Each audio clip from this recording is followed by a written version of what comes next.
Noong taon 2020, nang dahil sa pandemya ay napilitan akong gumamit ng bisikleta para makapasok sa trabaho. Nang lumaon ay nakahiligan na rin maglakbay sa iba't ibang lugar sa pamamagitan ng padyak. Mula Timberland, Chatcan sa Rizal, at Timonan sa Quezon at Gapan sa Nueva Ecija. Mula noon ay lalong nagyabong ang aking mitihing maglakbay sa malalayong lugar. Isa na rito ang Baguio. Pinangarap ko at ng aking mga kasamahan na maahon at marating. Lalo na at napanood ko ito sa isa sa mga sikat na bike vloggers. November 26, 2022. Makalipas ng 2 taon mula nang una namin planuhin ang ride na ito, ngayon ay susubukan na namin itong may sa katuparan. Good morning mga master. Ito na. Ito na yung pinapangarap namin na ride. Since 2020,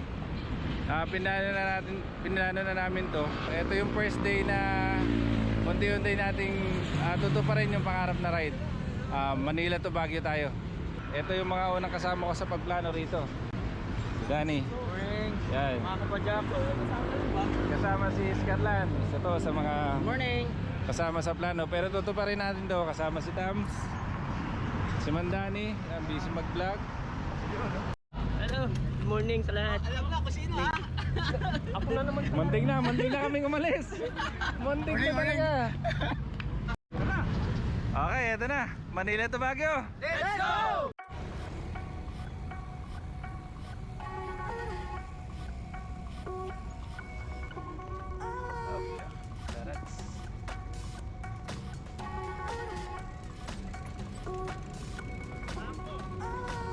Sige, ano nyo na.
Eto na. Excited na lahat mula pa kagabi. Pinapadyak na namin yung dream ride namin. Para kami mga bata kagabi. Yung iba halos hindi makatulog. Tapos ako naman, hindi mawala sa isip ko yung ride na to. Excited na, kinakabahan. Dahil siyempre malayo-layo rin ang padyakin na to. At meron tayong mga mahabang patag na tatahakin dito. First day natin hanggang Pangasinan lang tayo. Bukas na natin itutuloy yung pangarap natin dahil may nagpagandang loob na may matitigilan tayo sa Pangasinan. Ngayon pa lang nagpapasalamat na ako. Laking bagay yung in-offer mo sa amin. Yung usapan, ang first stop namin sa Malolos na 50 km yun from kilometer 0. Estimated lang yun, pero napag-usapan na sa Malolos na kami yung kakain.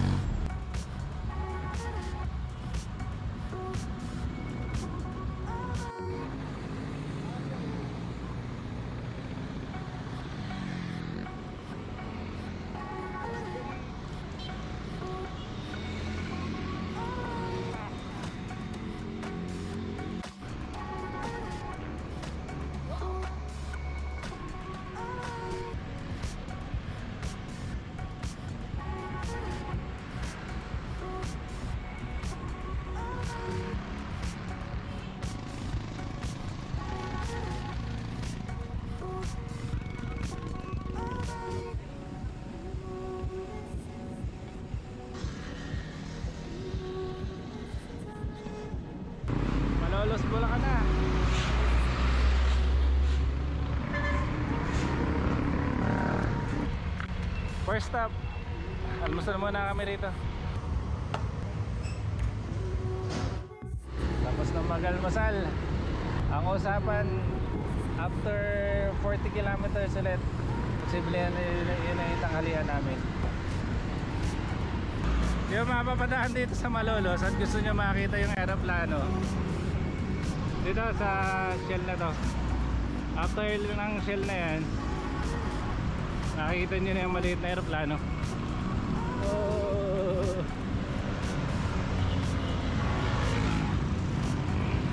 Dito sa Casey's.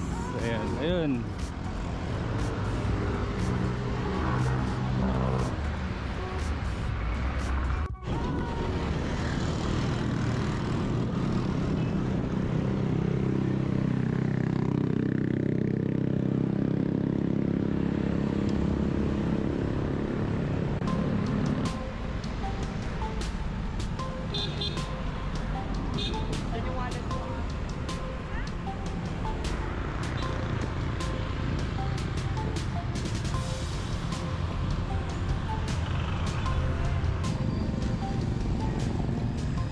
Time check 9:50. Andito tayo sa Kalumpit.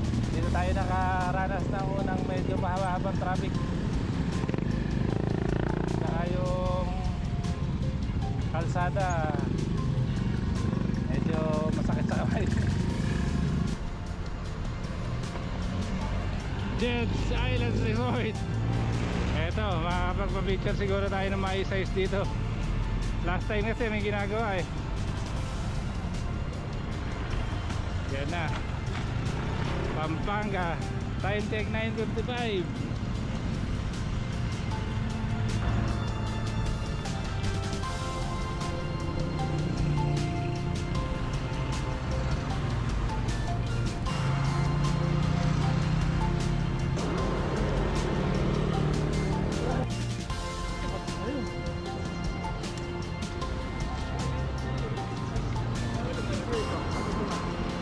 Malapit na tayo sa San Fernando eh. Sunod na. Time check 10:40. San Fernando na kami, Pampanga.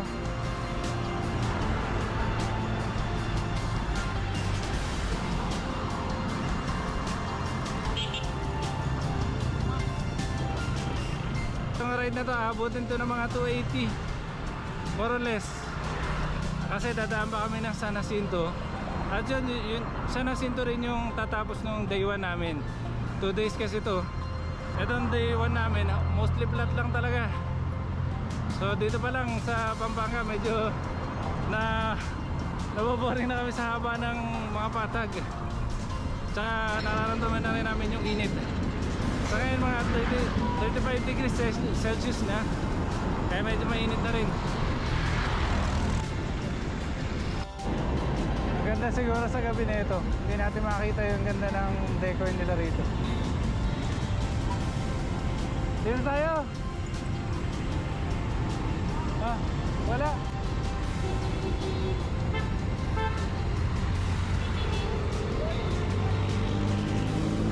Ay, ikot. Tulak lang tayo dyan, tayo. Oo nga eh. Kala ko dito may ano. Paano? Hintayin na natin sila para ano.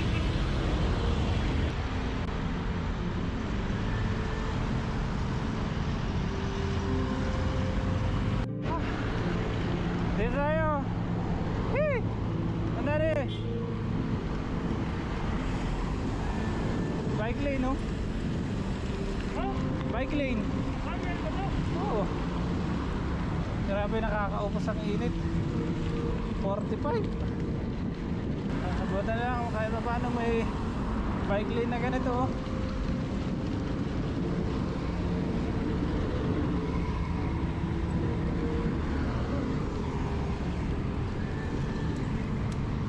Time check 12:40. SM Telebastaga na kami. At oras na para kumain. Gugutom na ako. Tsaka nauuho na rin. Haba ng bike lane dito.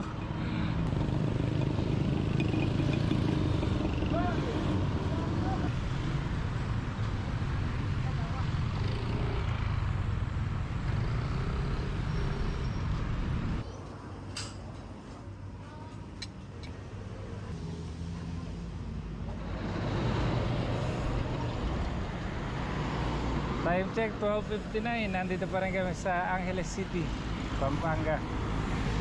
Natatapos lang namin mananghalian. Sabi sarap na shake. Meron pa kami bubunay na almost 120 para marating namin yung San Jacinto. Kaya ang usapan lang namin 22 to 25 yung pacing namin. Sana makakarating kami ng alas 7 kasi nakakayari naman dun sa kausap namin na dumating kami ng mas late pa sa alas 7.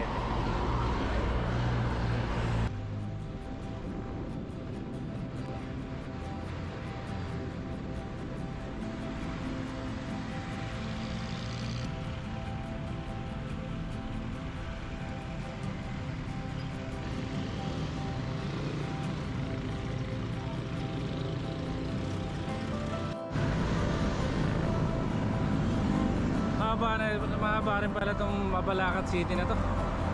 Pero in fairness okay yung bike lane nila. Ang haba na ng pinadyak namin dito, pero tuloy-tuloy pa rin yung bike lane. Kudos kay Mayor.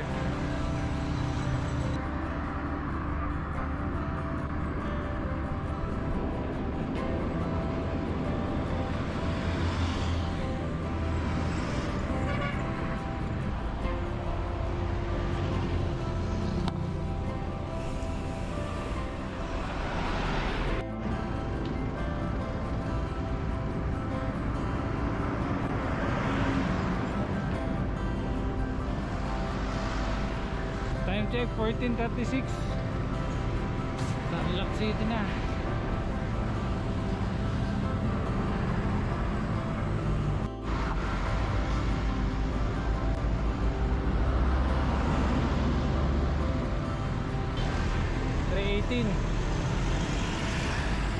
SM Tarlac na.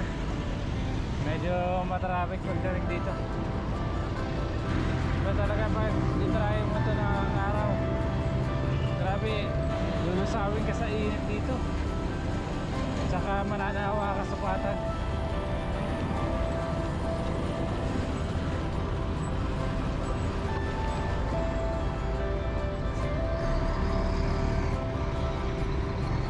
Papahati ko tong Tarlac na to eh. Ayan. Kanina pa yung Tarlac City ah. Wala, may Victoria pa yan. Paniki. Hindi na pala tayo dadaan ng Paniki. Dadaan tayong Paniki. Ayan ba? Saan ang haba?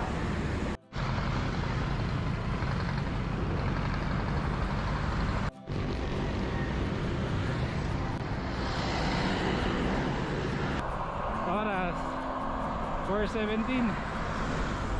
Panigi na tayo. Matatapos na natin yung mahabang patag dito sa Tarlac.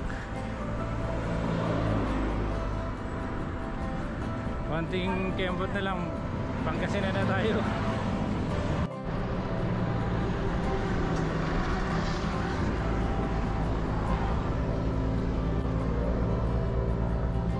Time check 4:52. Andito pa rin kami sa Tarlac. Nasa Mokada na kami. At nakaka 155 kilometer na. Yung pupuntahan namin sa San Jacinto, mga 7 to 8 na siguro talaga yung dating namin. Minessage ko na rin yung taong contact doon para hindi naman nakakahiya. Pero tatry pa rin namin makarating ng alas 7.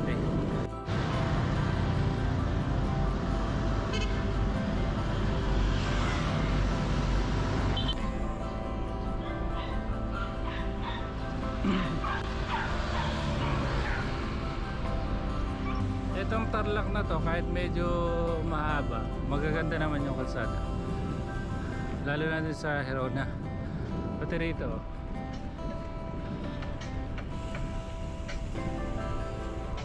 Malalaki.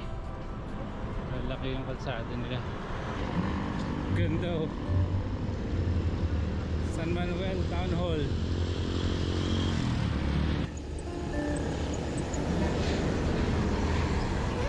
check 16.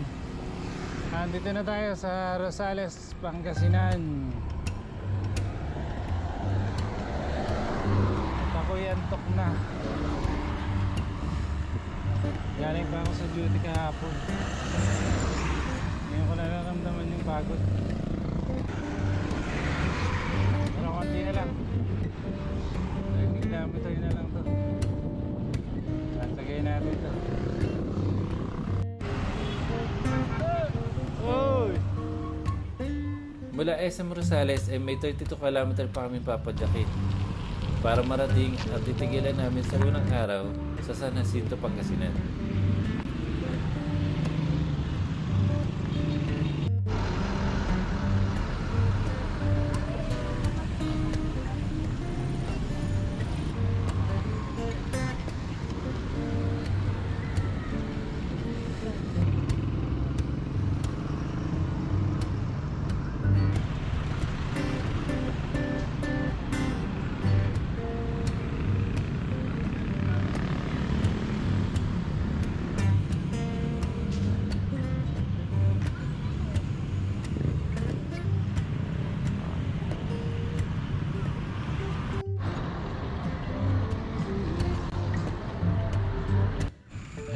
Bukas 9 o'clock. Dito na tayo sa titigilan natin. Maglalaba pa ng damit, maliligo, kakain, gutom na.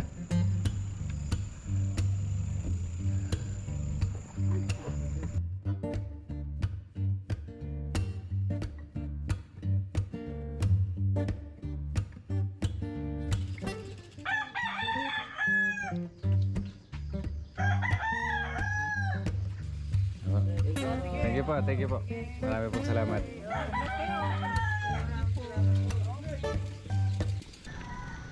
Day 2 tayo ngayon. Oras na 5:38. Pupunta muna kami ng Benguet Arc, pero hindi na namin susubukang dumaan pa Baguio through Cannon Road kasi alam naman natin na sarado. Tapos babalik na rin kami Marcos.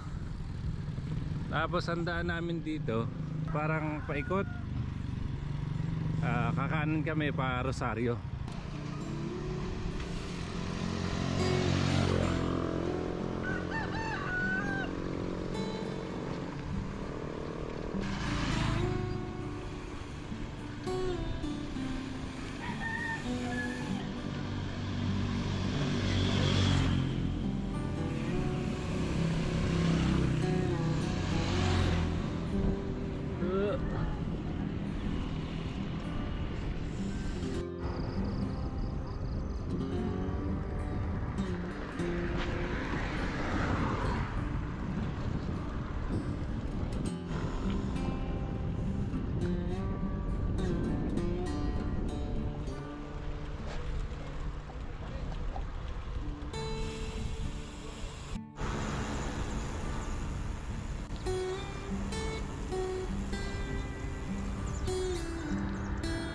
(6:21) na umaga.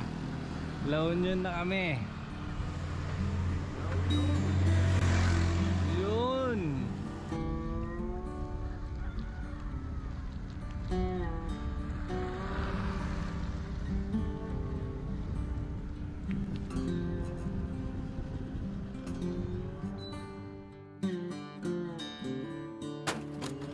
Baguio ba kayo nun? Diyos ko. Aberya pa. Nabalatan si Pastor Joey, tapos ako natumba. Nagkalanganin yung ate ko. Kailangan ko itong may pagawa. Kapag hindi ito na ayos, hindi ko maahon yung Marcos. Kailangan ko umuwi. Hindi ko matatapos tong ride na to. Sana maayos na. After 242 km ng tinakbo. Welcome to Benguet Province.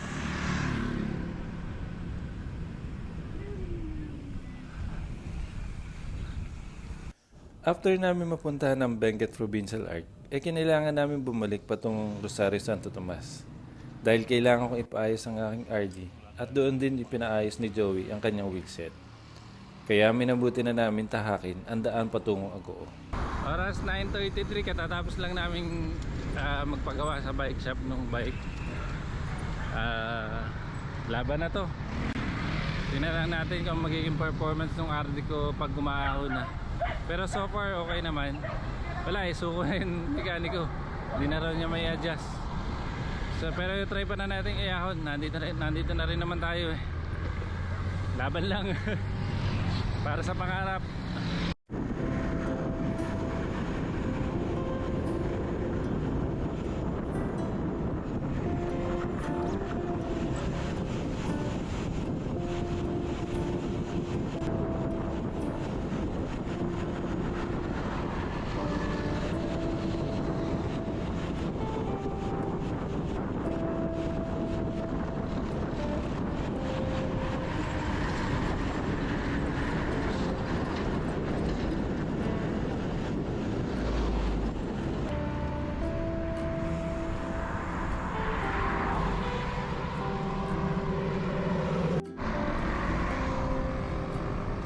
Ganda ng arko na Agoo. Oras 10:24. Naka 269 kilometer na tayo. Ang unang estimate ko na pinaplano ko lang yung ride 180. Pero ngayon nasa Agoo pa lang tayo, 269 na. May mga part kasi nawala rin sa plano, pero kasama talaga sa ride yan eh.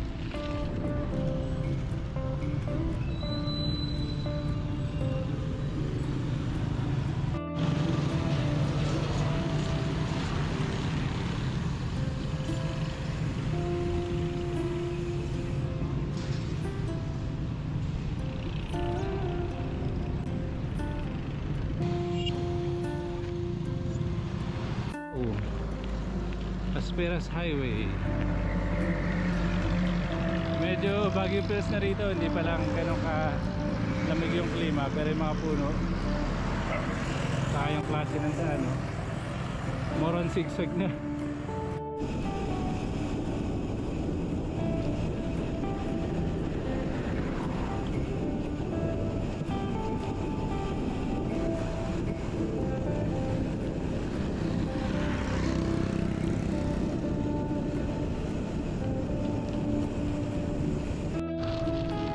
Baguio, Pugo, tsaka Rosario. Siyempre, diretso tayo. 30 km na lang, sabi dun sa signage. 30 na tuloy-tuloy na ahon. So, Pueblo de Pugo. Pagdating nyo ng Pugo, La Union, ayun na yung dire-diretso talaga ng ahon. Lalaro ng 5 to 10. Halos walang recovery. Ilang kilometro na natin pinapadyak namin na paahon. Bago pa man makarating sa Tuba Benguet, nagsimula na lumala ang kabyos ng aking drivetrain. Kaya mo ba? Yung sutol mo. Nag-text, sabi ko kung hindi na kaya mag-basket ka.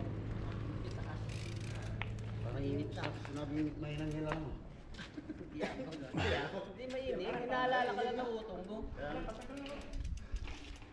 Bitawan mo. Ano, talagang flat?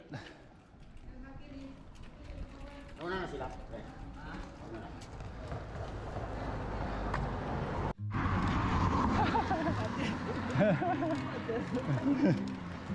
Ah, 1:33 na, sa Tuba na kami. Tama no? Tuba Benguet. Tuba Benguet na. After Pugo na sobrang init, dito sa Tuba medyo maganda-ganda na panahon. Nakakaramdam na ng lamig. Ang problema yung RD ko talagang kumakabyos na halos lahat ng gearing ko. Pero tatapusin natin to.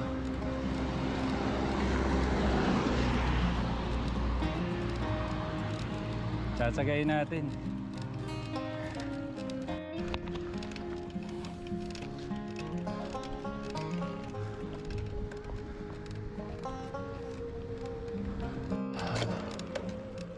kasama ka, huwag kang kakabiyos.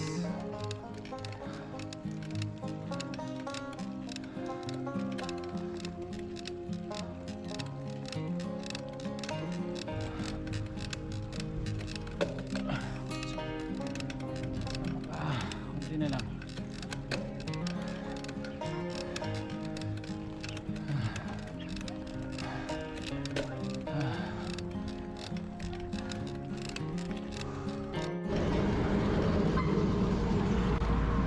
Mahirap dito. Kasabay mo yung malalaking bus, truck.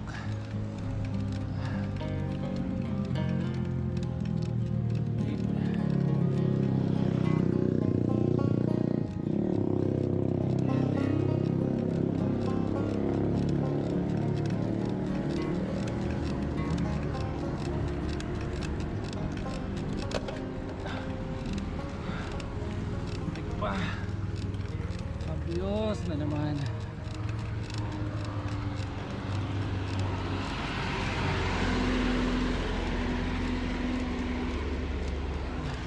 Oras 3:05. Ayan, may nagtutulak na ako. Bumigay na talaga yung ate ko. Hindi na kaya. Bumalaktot na talaga ng tuluyan.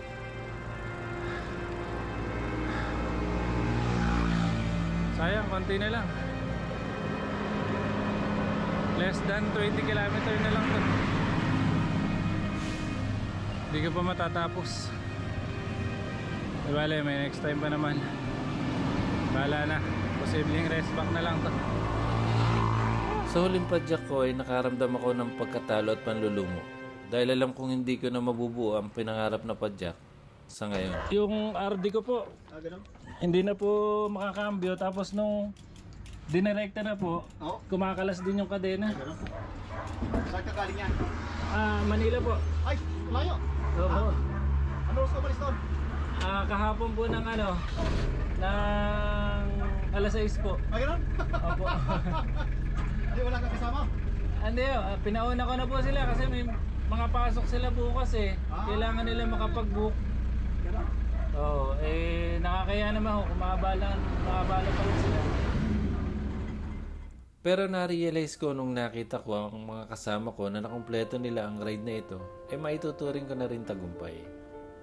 At dahil na rin sa mga na-experience at mga natutunan ko sa ride na ito, at syempre dahil sa mga taong nakasama ko at nakasalamuhan namin. Yan isim na eh. Sir, ano pong pangalan nila? Ay! Ang pangalan nila? Bernie. Maraming salamat po. Oo. Kasi kung hindi ko kayo nasakyan, baka anong oras na ako abutin dun.